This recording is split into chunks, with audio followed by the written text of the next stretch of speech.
hosted by Jason Bryan and providing the latest insights on telecoms trends from around the world. This is ROCCO Radio. Welcome to ROCCO Radio. I'm Jason Bryan, your host for this latest episode of Well Connected, the podcast where we link up with the brightest minds and influential leaders in the telecoms industry. Today, we're thrilled to bring you an inspiring conversation with Asha Mary Thomas, a trailblazer in the world of commercial roaming and a celebrated figure in the ROCCO 100 from 2024. Join us as we delve into her journey, spanning 2 decades of innovation, persistence, and leadership. From the lessons of her early life to her groundbreaking achievements at eAnd, Asha shares how she's reshaped not just her career, but also the lives of others around her.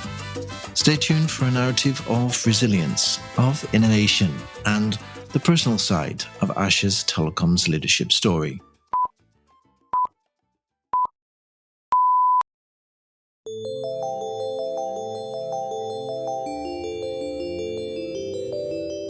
So welcome to another well-connected session, and I'm really thrilled to have Asha Mary Thomas with me from Etisalat. How are you today, Asha Mary? I'm doing very well, Jason. Thank you. I'm super thrilled that you asked me to do this, so I'm really looking forward to it. This year, you were recognized in the ROCCO 100 top 5, yes, right? Yes. It was a wonderful recognition. I was so pleased and thrilled for you that you got that. How does it feel to be recognized by the industry in that way? It feels amazing, actually. This is not something I thought would be the result of it. If you remember years ago, or let's say I was nominated many times, but I wasn't going for it because I was actually encouraging everyone around me to go and vote for the best people because there are so many more deserving ones. So I went into this female leadership program, which was organized by eAnd, and a group chief human resources officer, Dina Al-Mansouri, sent me for this. And after that, I was like, okay, so I've been waiting for everyone to win, but maybe I'm the leader and I should go in for this. And then that motivated me to put up my candidature for votes. That was very difficult for me as a person because I'm not someone who is, who was very comfortable with doing that. But I'm so glad I did. The voting and the winning is really fabulous. But I also got to know that so many of my friends from the industry who was rooting for me within eAnd and outside. So that love, I wouldn't have known otherwise. We work very closely. We commercially interact. We meet every year, twice. And I think I have made some lasting friendships in the industry.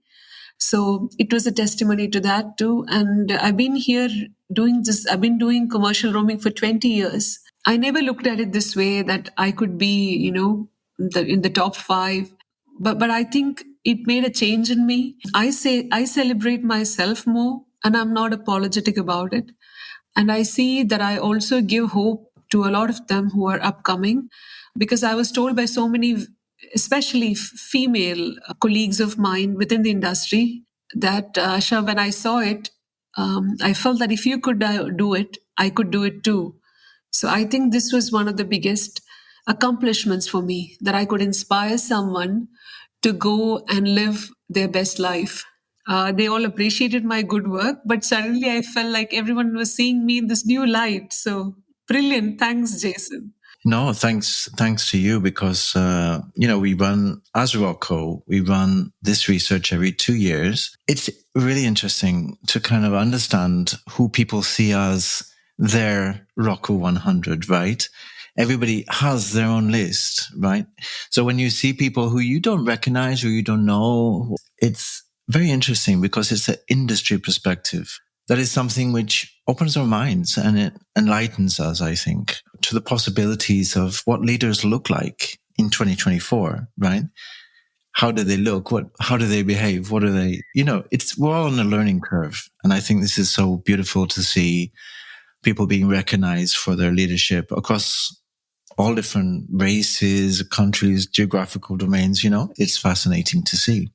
So, Asha, let's go back to your early life. I want you to think about growing up because we all get into telecoms in different ways, right?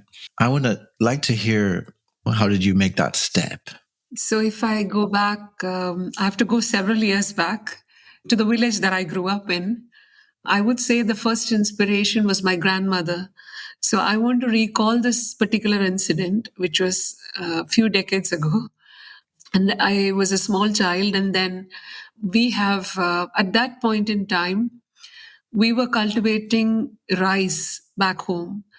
And my father and mother both are accomplished professionals. My father retired as a deputy general manager in BSNL. So telecom runs in the family, I'd like to believe. And my mother retired as a senior nursing superintendent. So both of them are accomplished professionals.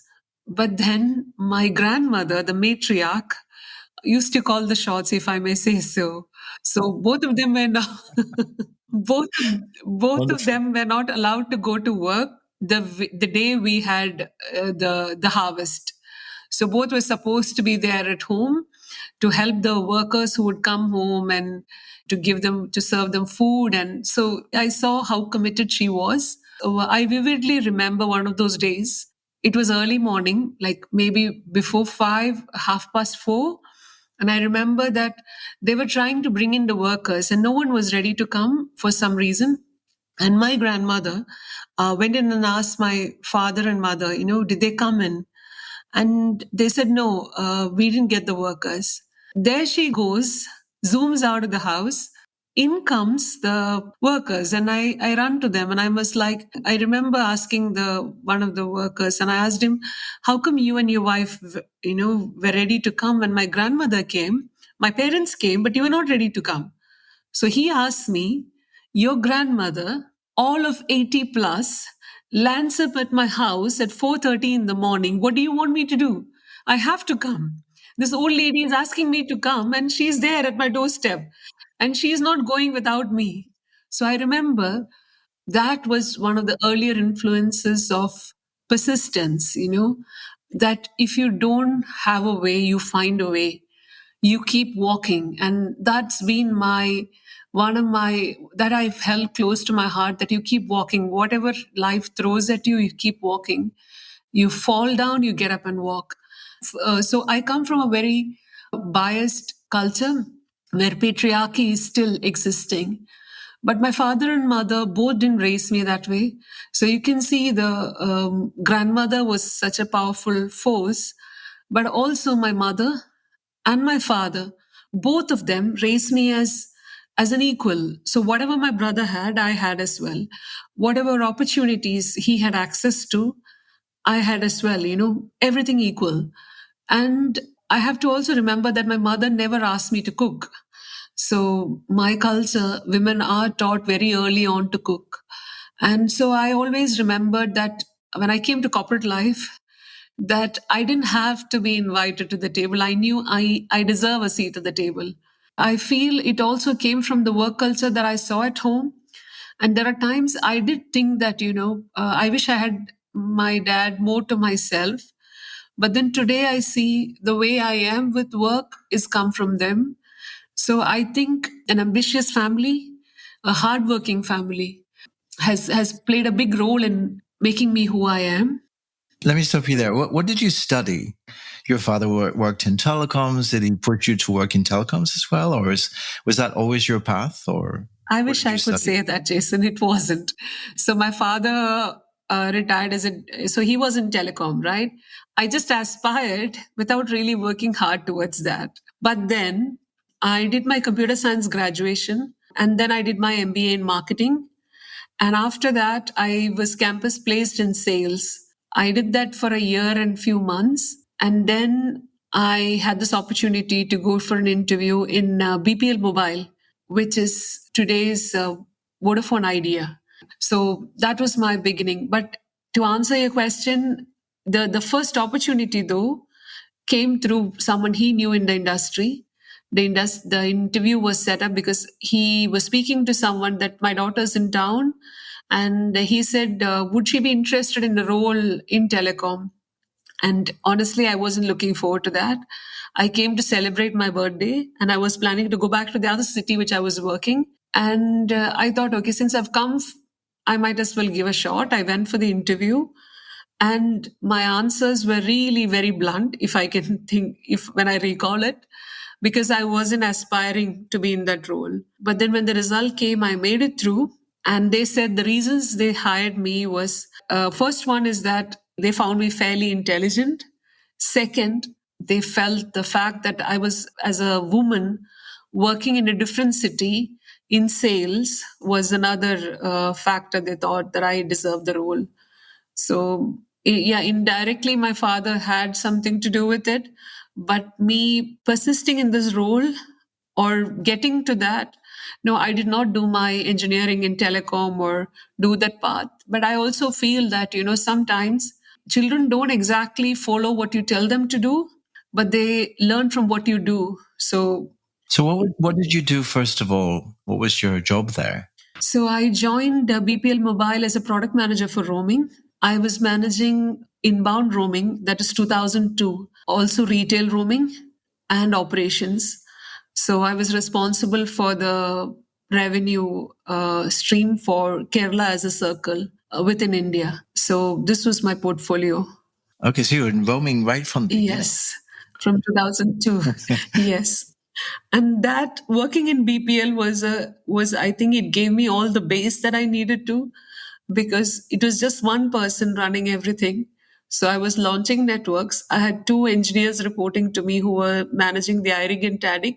I was managing the retail roaming. So I had to come up with ideas how I would upsell.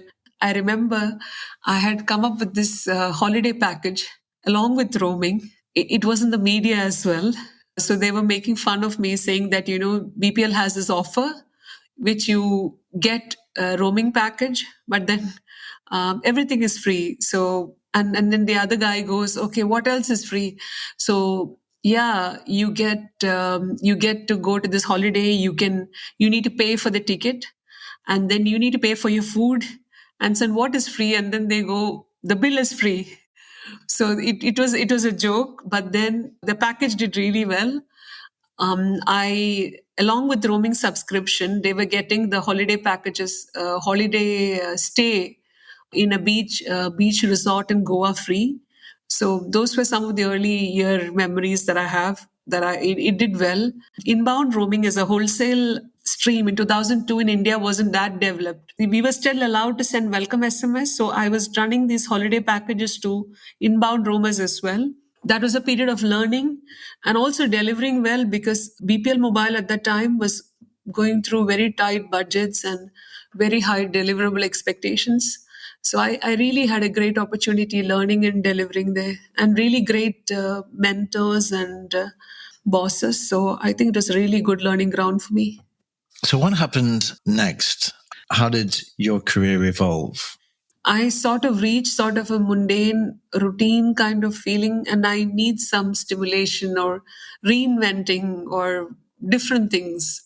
So from a career perspective as well, I was looking for a change. I moved to UAE, and at that time, Etisalat offered me a role, but then I was asked to be in another emirate. I had another role which was offered by another company in advertising. So I worked as an advertising officer for a year, but then I also realized that I had very less of thinking involved, and I was not an advertising expert. So I really couldn't, influence the decisions. So I'd like to think and act. So coordinating for work was not really my forte. So I was approached again by Etisalat.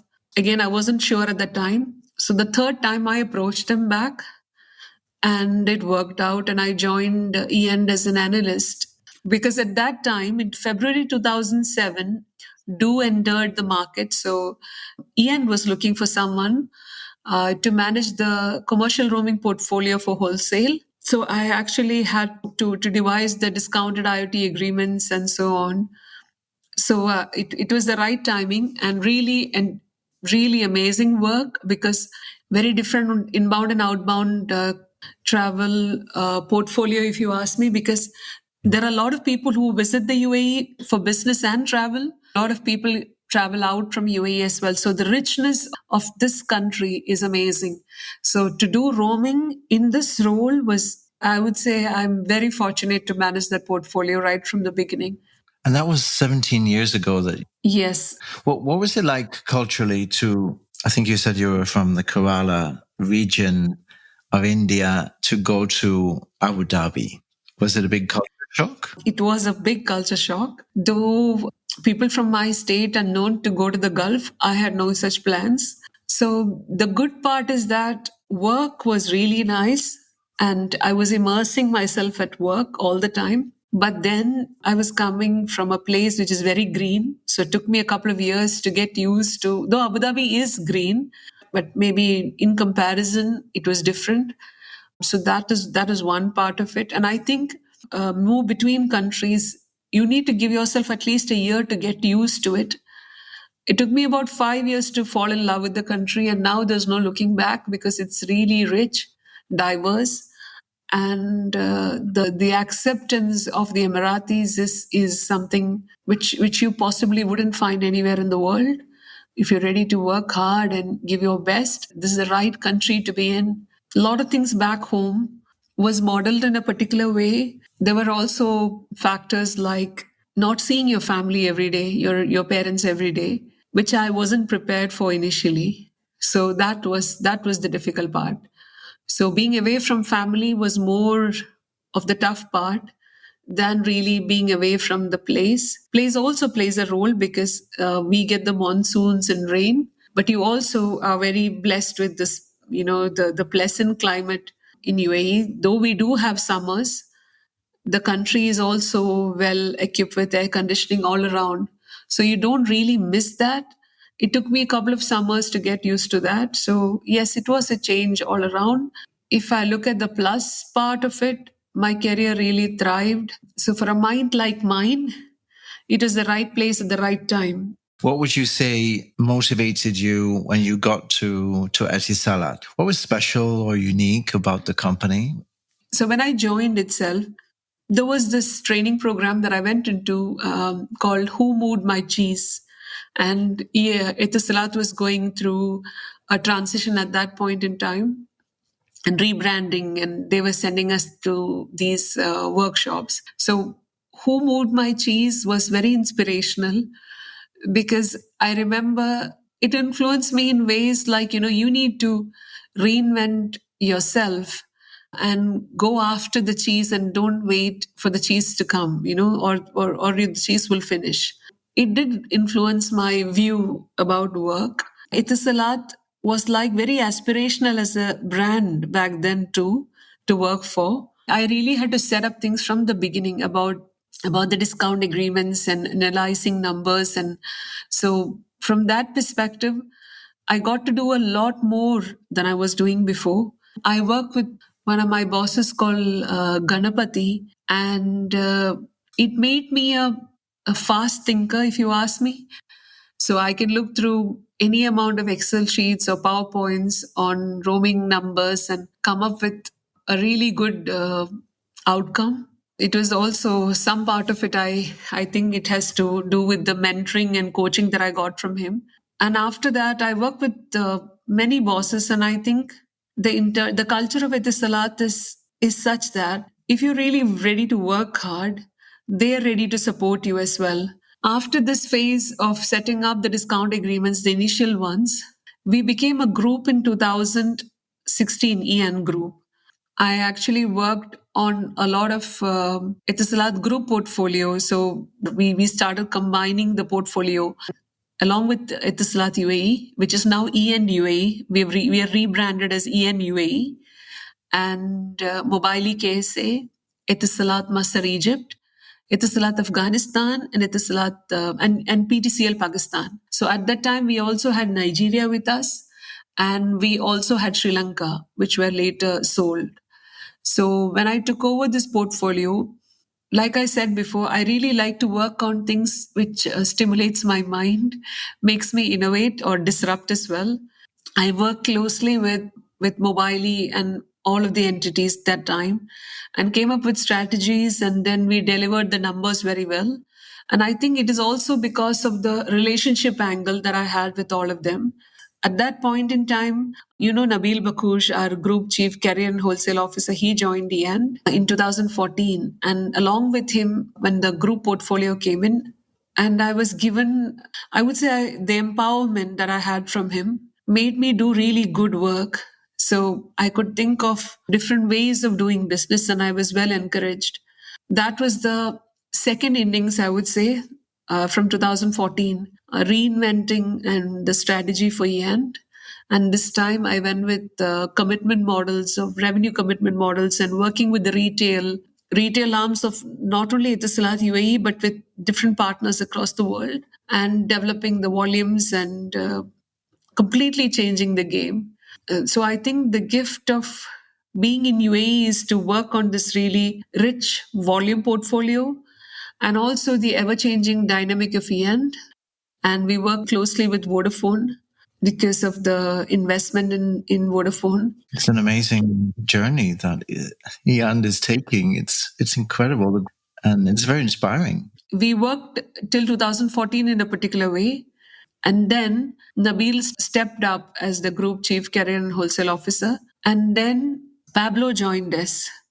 So Pablo came in with a completely different view, and the coaching and mentoring that I got from him is also invaluable. So that, I think, set me up for the leadership role in a more focused way. The previous Etisalat and the now EN is a really great place to work with, and it's very driven and ambitious. People and the company, while they respect us very much, it's also the right place to fuel the ambition. If you have one and you want to go and do it, I have received the right kind of encouragement at all times. That's wonderful. So a little bit of a harder question. Yes. What has been the biggest challenge in your life and how did you overcome it? The biggest one is when my daughter had a diagnosis of neurodiversity. That was something I wasn't prepared for. I had this really thriving career.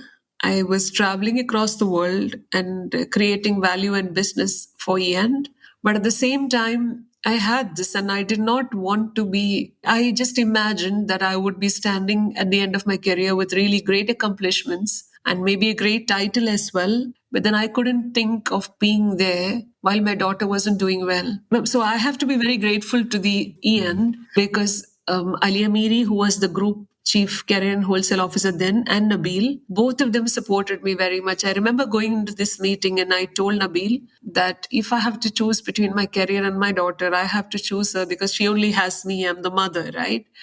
And he didn't answer me, but then he made it every way possible. He and Ali Amiri made it every way possible for me to be flexible. I was traveling to India and back and forth.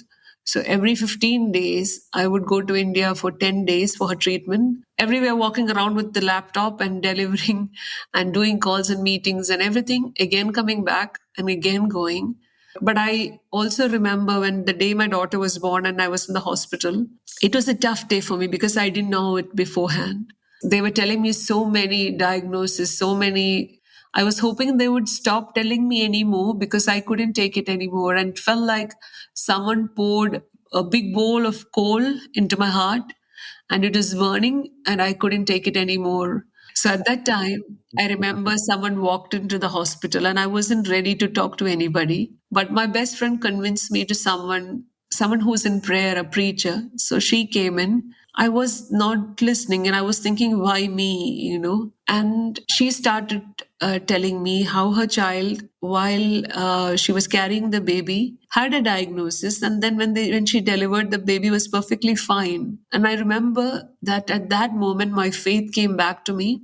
I'm a Christian, Jason. So I remember telling her that if Jesus could bring Lazarus back to life, why not my child?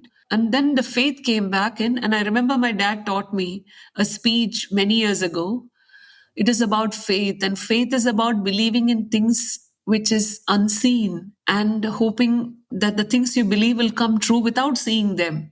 And I believe that the creator cannot be wrong, that creator can do anything. And from then on, I had the conviction that my daughter is going to be fine. She's going to do everything a neurotypical child would do. I started doing this. I started picking up things one by one. And I remember there were days which is very, very hard. Though you know that you're going to do it, it is also about gathering strength. And I'm only used to working all the time, right? So now I have to pivot and do things differently. I also determined that I'm going to do my work like nobody has done it. I'm also going to give my child the best that a mother can. She won't miss on anything because I'm working. Like I was running 24/7. I was working, going back to my child, again back to work, and I can proudly say that I did my numbers more than ever before. It was at that time that I set up the ends group strategy and group deals and everything. But I was determined that I'm going to do this. There was this US program that I had to do for my daughter. I work with this organization called Institute for the Achievement of Human Potential. They're based out of the US. And the initial idea of that came from a person called Glenn Doman. And they also have one more organization called Doman International. I work with both of them. And I had done a course in Singapore in 2019. So one big difference was that when my daughter's diagnosis came through, I became this really transformed woman. So if you know the culture that I come from, even though years passed by, I still have bits and pieces of that in me, where I go. So when it came to my child, I realized that I'm not going to listen to any of this. I'm going to do what I have to do. And today, my daughter can walk, talk, do math, can have conversations. It's a beautiful coincidence that she got the star of the week from her school today, and she's studying in a neurotypical, school, a very normal school, and she's doing very well. I was going to ask you about how you balance professional and personal life, but I think you've covered this in the most amazing way. Couple of things which I did much later in life is like I started outsourcing what I can, and that's the beauty of living in UAE. I hired a cook, a cleaner, whatever I could outsource, I did that, and I realized that it was important for me as a mother that I also rest. I also had some time for myself. So today I have a different perspective about things. When I'm really going full speed, there are times I pause, I try to rest and recover. My happiness or me just being me without doing anything is also fine in this world, just to be. There were days I did not want to get out of the bed and face the world. I read somewhere on internet, get up, dress up and show up. So I was really telling my brain, get up, dress up and show up. This will go, but you have to get up, dress up and show up. You can't see my face. You can't see that I have a huge smile on my face now because listening to your story, but I do, and I do find you very inspiring as a person. And thank you so much for sharing that. Let's take a slightly different direction now, because you are, as we've recognized, an expert also in our industry. So, what trends do you see shaping the future of our telecoms industry? So I will start with roaming because that's my hardcore area of expertise. I think one of the topics we've struggled for years is on silent roamers. So also there is a gap between our retail roaming and accessing the customer. And me being a roaming expert, if I can call myself so, it's such a vast area, but let's say me knowing, let's say to some extent of roaming, I still struggle. Sometimes I travel about, you never know when is your exact MB, or GB. Though you get the alert, as while using it, you never know. Oh, I'm getting there, or like what can I download so that I can exactly limit my usage. So think of a person who's a layman and then he doesn't know roaming as much. So still it has limitations about many aspects, but I feel travel sim or eSIM is the disruptor. It's coming. It always existed. But now I feel that is going to shape up because I tried using some of them when I traveled. And I think it cuts very well into the space which MNOs cannot easily cater to, which is customer service, if there's an issue, or pricing and accessibility. So QR code, and you don't really need the customer identity or details. There are eSIMs who provide that, right? And the telecom industry as a at large, I believe AI, and this was my, I did my computer science graduation, so artificial neural networks was my seminar topic, and I remember how I was doing the lecture and how neural networks is an imitation of the human brain itself, right? And EN is really at the forefront of all of this. You can see the way we are investing. Dina Al Mansouri, who's my mentor, one of my strong mentors, she's now heading AI. And I believe the possibilities, the way it can enhance human lives, is telecom is going to really go and disrupt. So far, the way iPhone did, or the way communication was first introduced in the world, I think the next one is going to be how telecom is helping people on a day to day basis. For example, I've imagined scenarios like when I was going through my own struggles, I was wishing there is someone studying my everyday travel, the places that I go to, the things I do for my daughter, the meetings and the negotiations I do. If there was an app feeding into every moment of my day, it could optimize and tell me exactly how and when and what to do. So I believe AI cutting into people's lives and making it better in various forms, even if that is in the medical field or so many of it.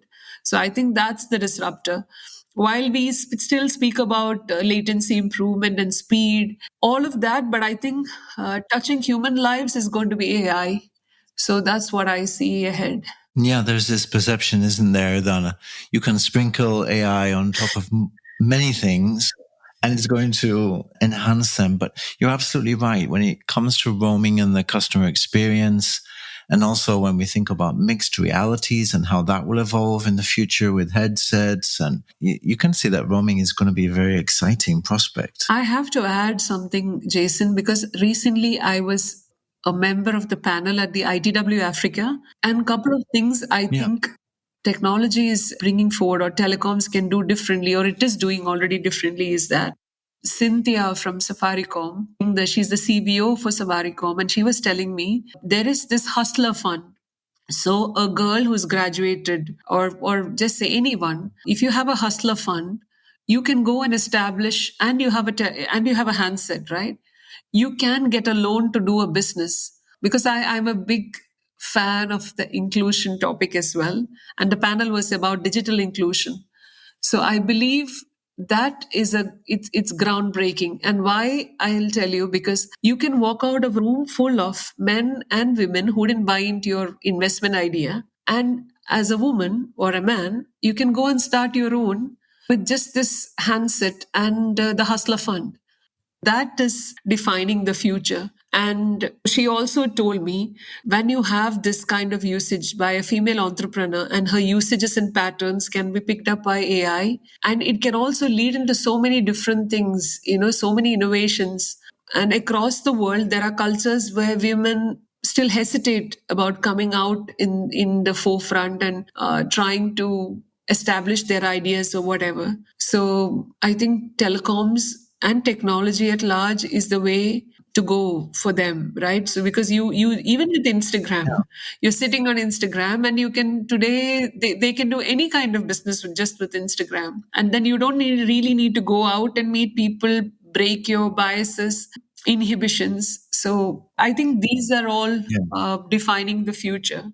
It's interesting, isn't it, how you said when you got into telecoms, you didn't come as an engineer. You came from a different sector. And I think this is very telling of how telecoms is as an industry today, right? It requires a lot of different perspectives. It requires that diverse workforce to think of the customers, of their needs, of how we can use subject matter experts to look into AI and different aspects. So there's tons of opportunities.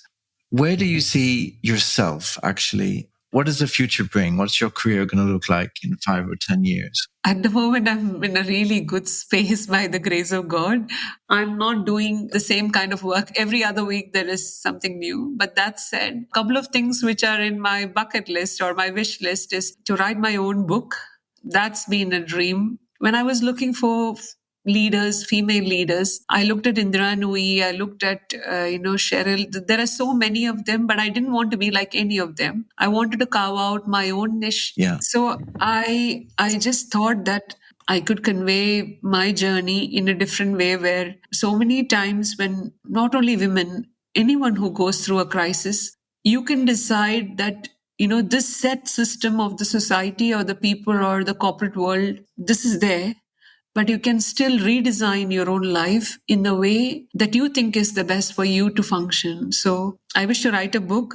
Another one which I wish to really do is to come up with my own app. I could work on AI to find out how can I optimize my day, and a really practical version of that. These are still there in my mind to come up with something. And there are days that I do think that I need to run my own business. When and how I'll get to that, I do not know. You're like your grandmother, right? You have that tenacity, you have that ambition, you have it all. So, but one thing is to look at things back and think that, I don't agree with everyone in this room. I don't agree with the world. And I actually can redesign and make my own world the way I want it to be. So I don't need to conform to all the biases. So, yeah. So what one piece of advice would you wish to have received when you were younger? That I'm not the opinion of someone else. That who I am and how I will be, how I should be, is not based on others' expectations of me, which my parents did instill in me. From a societal perspective, we see a lot from the media, which I think even worldwide puts women in a very different perspective. So I would think, especially my own, if you see women are supposed to serve, take care of others and do things for others, to really believe that I'm not any of these labels or set systems or the outcome of the set system. So I see a lot of young girls, if I see Instagram or my own friends' kids, I feel the validation that people look, that I need someone else to tell me that I'm great, someone else to tell me that I fit in. No, you really are already great. So that would be the advice that I'll tell myself. And any final thoughts or messages that you'd like to give our listeners? To constantly reinvent yourself, because maybe the idea that you started out in life is not what it is now anymore. You have changed. People in your life has changed. I feel when you keep your mind stimulated with new things, reinventing yourself with childhood passions like I did recently, reconnect with badminton, to every few years take stock of where you want to go, because everything in your life is changing. Change your set circumstances in the ways that you can. Asha, thank you so much for your time today. I'm going to remember the things that you told me. You're a person who reflects on life and understands how it works, I think, and can articulate how it works in a very beautiful way. So I look forward to seeing you soon. Thank you for your time. Thank you very much, Jason. This ROCCO Top 5 has made me a completely new personality. The amount of people, women in particular, who tell me that I inspire them is endless. I go to panels and talk now. So thank you so much. All the best. Thank you. Thank you. And to you and ROCCO to keep reinventing the industry. Thank you for tuning in to ROCCO Radio and joining us for this inspiring session with Asha Mary Thomas. We hope her journey of leadership, persistence, and innovation left you feeling motivated and enlightened. At ROCCO, we celebrate the trailblazers who shape our industry, and Asha's story is a true testament to that. Don't forget to subscribe to ROCCO Radio for more engaging conversations with the top leaders and visionaries in our telecoms world. Any ideas? If you're attending Mobile World Congress this year, connect with ROCCO while in Barcelona, at WOS in Dubai, or join us for Genesis 2025 in Vienna. 2 full days of industry insights and innovation, including the Innovators Research, the Genesis Hackathons, Telco Boost Talks, Visionaries Gala, and more. Stay in touch by contacting us at hq@rocco.group. Until next time, keep innovating and know your industry with ROCCO.